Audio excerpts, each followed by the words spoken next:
Do you know why Thomas, knowing exactly how his story would end, still chose to obey Jesus' commission and carry the gospel all the way to India? Most people remember him only by that nickname, Doubting Thomas. But the Gospel of John records it clearly.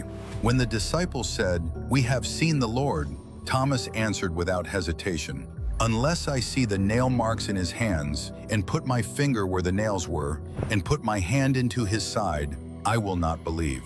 8 days later, Jesus appeared again. He turned straight to Thomas, invited him to reach out and touch the wound, and said only one sentence, "Stop doubting and believe." In that moment, Thomas had no more conditions left to speak. He could only choke out, "My Lord and my God." Later, when the disciples were sent out in every direction, the farthest, most unfamiliar, and most dangerous path fell to Thomas, eastward to India. That was not a simple trip. It was a step-by-step walk into the ending he could already see coming. The incense of pagan temples, crowds gathered beneath carved idols, a language he couldn't understand, cold and suspicious nobles and rulers, all of it stood in front of him like a wall. According to ancient tradition, in places that had never even heard the name of Jesus, Thomas laid hands on the sick, prayed for the overlooked, preached the cross at caravan stops and under the roofs of the poor, and spoke of the resurrection in the courtyards of the powerful. And because of that, he eventually offended those in power. One day he was taken to a remote place. Under the blazing sun, he stood at the edge of a hillside.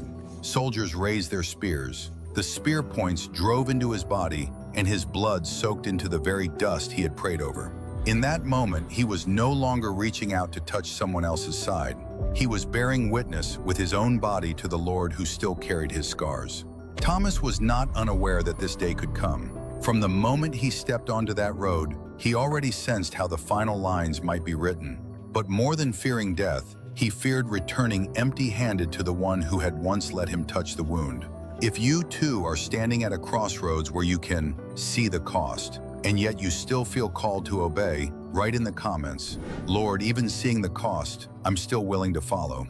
And share this video so more people will know God isn't only looking for people who never doubt, but for those who, even trembling inside, are still willing to walk all the way to the end.